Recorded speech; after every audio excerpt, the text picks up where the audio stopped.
पड़ोसी देश पाकिस्तान के राष्ट्रपति रहे परवेज मुशर्रफ का लंबी बीमारी के बाद निधन हो गया। वह 79 वर्ष के थे। 1999 में उन्होंने तत्कालीन नवाज शरीफ सरकार का तख्ता पलटकर पाकिस्तान की बागडोर संभाली थी। जब वे राष्ट्रपति थे तो एक भयानक बम विस्फोट में उनका मौत से सामना हुआ था।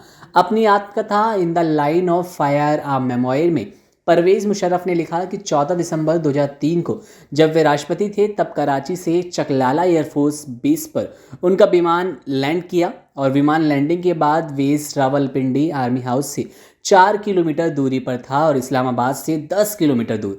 बेस पर उतरते ही उन्हें दो बड़े समाचार मिले। पहला कि पाकिस्तान ने भारत को पोलो मैच में हरा दिया और दूसरा कि सद्दाम हुसैन पकड़े जा चुके हैं। मुशर्रफ ने लिखा, जब हम कार में इस पर अपनी military secretary major general Nadeem Taj से चर्चा कर रहे थे, जो मेरे दाहिनी तरफ बैठे थे, तभी भयानक विस्फोट की आवाज़ सुनाई पड़ी। हमारी कार हवा में उछल गई, उसके चारों पहिए निकलकर बिखर चुके थे। उस वक्त कार एक पुलिया पर से गुजर रही थी। मैं तुरंत समझ गया कि बड़ा विस्फोट हुआ है।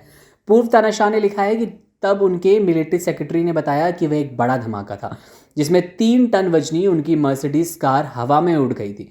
जब थोड़ी देर बाद वे रावलपिंडी के आर्मी हाउस पहुंचे तो उनके काफिले के पीछे चल रहे deputy military secretary lieutenant colonel Asima Bajwa ने बताया कि यह हमला उनकी हत्या की एक कोशिश थी। घर पहुंचते ही परवेज मुशर्रफ ने अपनी पत्नी सेहबा मुशर्रफ को धमाके के बारे में बताया, जो कुछ देर पहले धमाके की आवाज़ सुन चुकी थी। मुशर्रफ ने बताया कि अगर 1 सेकंड पहले उनकी कार ब्रिज पर आई होती तो वह जिंदा नहीं बचते। उनकी कार 25 फीट ऊपर उड़ गई होती। उन्होंने अपनी बूढ़ी माँ को इस घटना के बारे में नहीं बताया था। मुशर्रफ ने इस किताब में लिखा कि उन्होंने अपनी ज़िंदगी में कुल 5 बार इसी तरह से मौत का सामना किया।